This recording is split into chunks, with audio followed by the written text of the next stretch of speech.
নমস্কাৰ বন্ধু বান্ধৱীসকল পুনৰবাৰ স্বাগতম জনাইছোঁ মোৰ ইউটিউব চেনেললৈ। আজি আপোনালোকলৈ লৈ আহিছোঁ মই অন্য এটা বহুতেই ভাল খবৰ। আসাম পুলিচ আসাম ফৰেষ্টৰ নতুন ভেকেঞ্চি আপোনালোকে নিশ্চয় এতিয়ালৈকে গম পাইছে যে নৱেম্বৰ মাহৰ শেষৰ ফালে আপোনালোকৰ এপইণ্টমেণ্ট দিয়াৰ পাছতেই যিখিনি 2023 চনৰ ভেকেঞ্চি আছিলে তাৰ এপইণ্টমেণ্ট দিয়াৰ পাছতেই আপোনালোকৰ পুনৰ নতুন নিযুক্তি দিব 4000তকৈ অধিক ভেকেঞ্চি।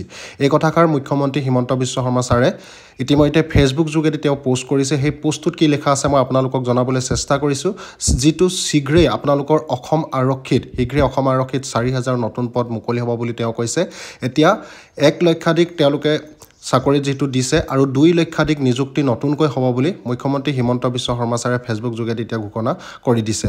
চ' বন্ধু বান্ধৱীসকল পোষ্টটোত কি লিখা আছে আপোনালোকক দেখাবলৈ চেষ্টা কৰিম। আপোনালোকে যদি মোৰ চেনেললৈ নতুনকৈ আহিছে মোৰ চেনেলটো আপোনালোকে এবাৰ ছাবস্ক্ৰাইব কৰি দিব আৰু কাষতে থকা বেল আইকনটি প্ৰেছ কৰি দিব যাতে ভৱিষ্যতে এনেকুৱা ধৰণৰ ভিডিঅ'বিলাকৰ নটিফিকেশ্যন আপোনালোকে পাই থাকে। চ' বন্ধু বান্ধৱীসকল পোষ্টটোত দেখিছে যে শীঘ্ৰেই অসম আৰক্ষীত 4000 নতুন চাকৰি।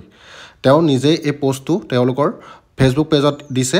তাৰপিছত 1 লাখ নিযুক্তিৰ লক্ষ্যক অতিক্ৰম কৰি অসমৰ যুৱ সমাজৰ বাবে 2 লক্ষাধিক সুযোগ সৃষ্টিৰ প্ৰতিশ্ৰুতিৰ দিশে আমি আগবাঢ়িছোঁ।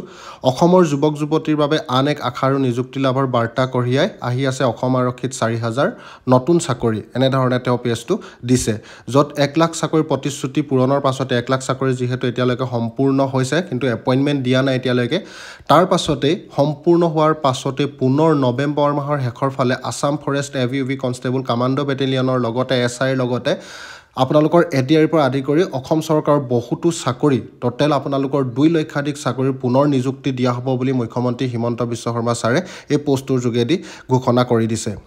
তাৰ পাছতে আপোনালোকে এতিয়ালৈকে যিহেতু এপইণ্টমেণ্ট যিসকলে এতিয়া চাকৰি হৈ আছে এপইণ্টমেণ্ট আপোনালোকে পোৱা নাই, যিহেতু নৱেম্বৰ মাহৰ শেষৰ ফালেই হ'ব আৰু তাৰ পাছতেই আপোনালোকৰ নতুন নিযুক্তি যিহেতু 4000তকৈ অধিক অসম আৰক্ষীৰ পদ মুকলি কৰা হ'ব বুলি কৈছে আৰু তাৰ লগতে যিমানবিলাক পোষ্ট আছে অসম চৰকাৰৰ চাকৰিৰ তাৰ 2 লক্ষাধিক চাকৰি আপোনালোকলৈ নতুনকৈ আহি আছে।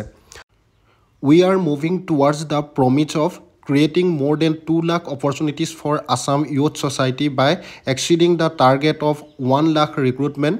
4000 new jobs in Assam police is bringing another message of hope and recruitment for Assam youth.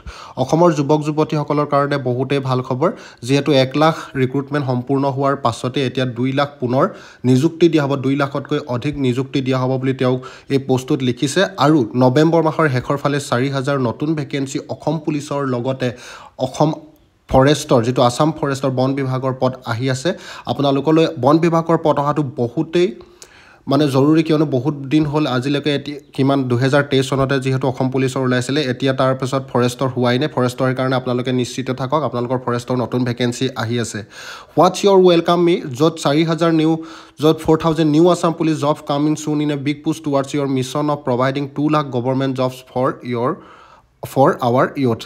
4000 vacancy আহি আছে বুলি তেওঁ ইতিমধ্যে পোষ্টটোত লিখিছে। চ' আপোনালোকে যিমান পাৰে সোনকালে যিসকল কেণ্ডিডেটে ৰৈ আছিলে নতুন অসম আৰক্ষীৰ কাৰণে নতুন ফৰেষ্টৰ কাৰণে তেওঁলোকে সোনকালে ৰেডি হৈ যাওক, আপোনালোকৰ কাৰণে বহুতেই ভাল খবৰ আহি আছে। চ' বন্ধু বান্ধৱীসকল ভিডিঅ'টি ইমানেই। চ' আজিলৈ ইমানেই। জয় হিন্দ, জয় ভাৰত, বন্দে মাতৰম।